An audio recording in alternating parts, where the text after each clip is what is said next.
I thought I needed to be very goal oriented and kind of push through. So I'm trying to navigate that. Yeah, I think it's natural. Have you ever had sex? Yes. You ever had an orgasm? Yes. You ever made love? Yes. Let me ask you, did you go to the lovemaking experience with an iPad, with an iPad and a business plan?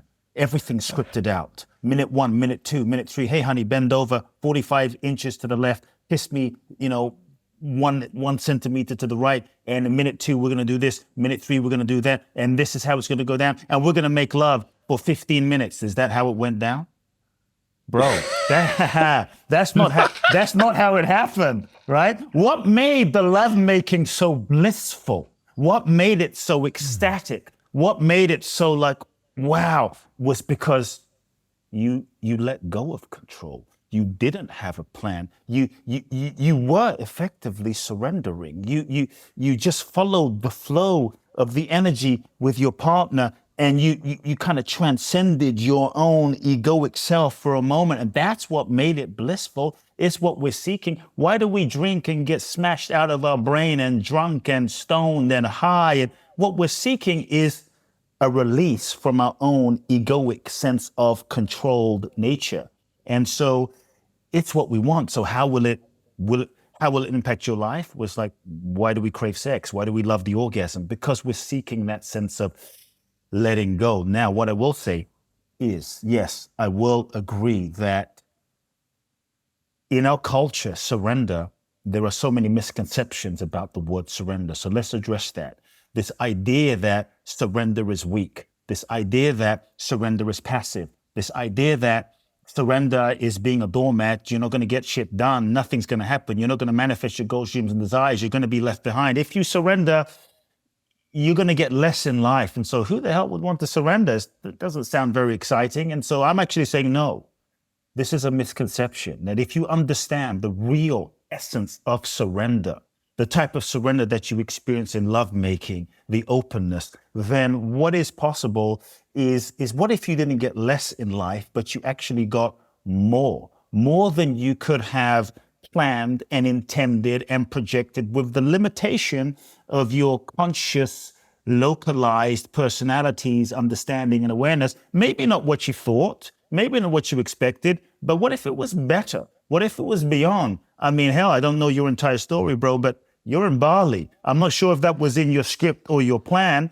but somehow here you are. And what if you had said, no, I'm not going to move? You'd be, I don't know where you were, Malaysia or wherever. You'd be holding on to some idea of the life you thought you should be living. And life took you to Bali, which probably you couldn't have planned, but I'm sure it's been amazing and different and unique and incredible in its own way. And so I believe that surrender, and I'm here to invite people to the possibility of what surrender can really do, because I'm so passionate about it. Because for me, I've seen, and we all have seen, the power of surrender in our lives, even though we weren't aware of it. For me, I think surrender is the real key to the next level of our lives. That surrender is the real secret to true manifestation. That surrender is the password to freedom. That surrender, if you look at the great ones, right? Jesus, Buddha, Gandhi, Mother Teresa, Bruce Lee, Muhammad Ali, Mandela, none of which were weak people. Even folks like Elon Musk and Oprah, people might say, Elon Musk? Well, the dude made $200 million.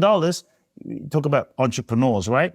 Business. Well, what does surrender have to do with business? Here's a guy who made $200 million in PayPal. Most of us would ride off into the sunset on an island, smoke a cigar, and disappear. Here's a guy who felt a calling. I'm not saying he's spiritual, but he felt a calling, a purpose that was bigger than himself, invested every single dollar that he had, and just that is a version of surrender. And was it easy? No, but look at where he is now. $200 billion, the richest man in the world. And so where can surrender lead you, you might ask?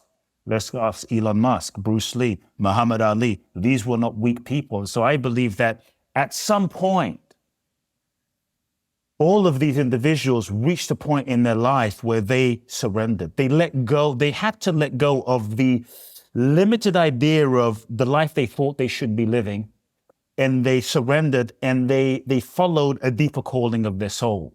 They followed that deeper impulse that was seeking to express through them. And in that surrender, they transcended their human sort of limitations, and they tapped into another dimension of life, another dimension of grace, another sort of dimension of their own potential. And that's when life was able to flow through them and move through them and express through them and create through them in ways that I'm sure Gandhi and Martin Luther King and Mother Teresa could not have. I mean, how do you plan a life? How do you plan a Mandela's life? You know, Jason, I'm going to spend 27 years in prison. Then let me put that on my goal, you know, my life book goal chart. And then I'm going to come out. I want to be president. That's not a life you can plan. It's bigger than you. It's bigger than me. And so what I believe and what I've seen is what life can do through you and what life can do through me when we surrender this infinite intelligence that is living you and breathing you and functioning and digesting your food.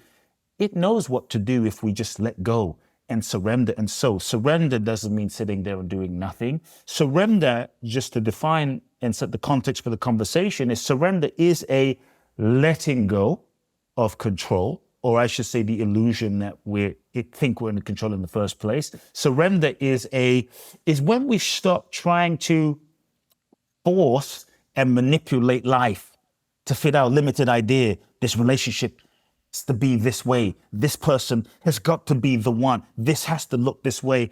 And you know, when we force things, it's never fun. It's only stress. It's only anxiety. It's only frustration. And so surrender is a taking the limitations off of life.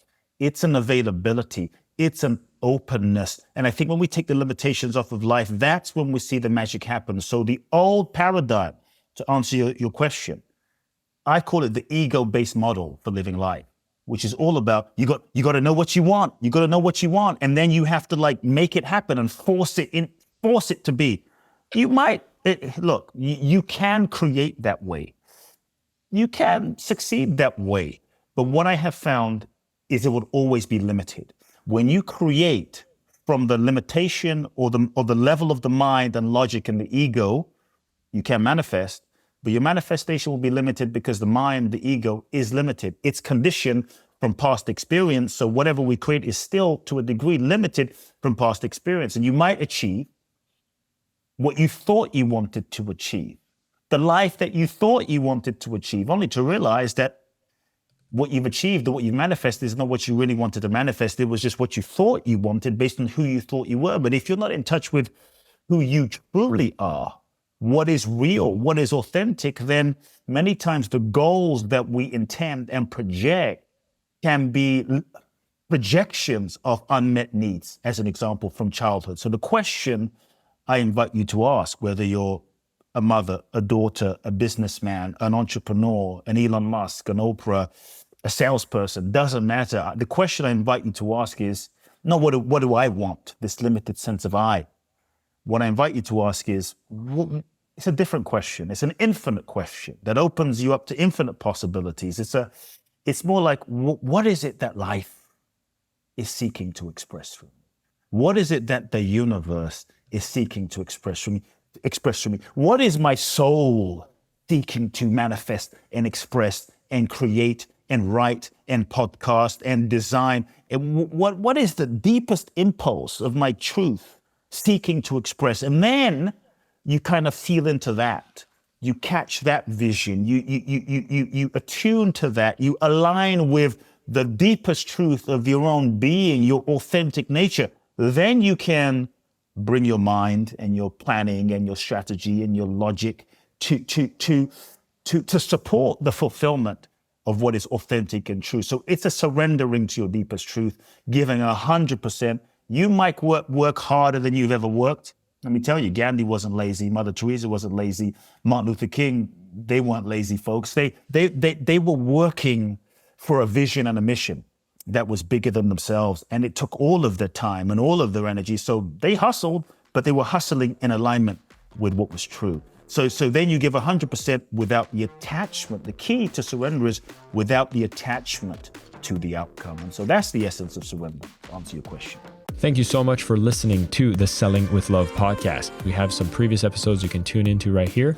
And if you prefer the short form content where you get to the point in under 10 minutes, we do have a ton of clips from our best episodes that are being shared on this channel as well. So pick which one supports you the most. And of course, thank you for liking, subscribing, and of course, selling with love.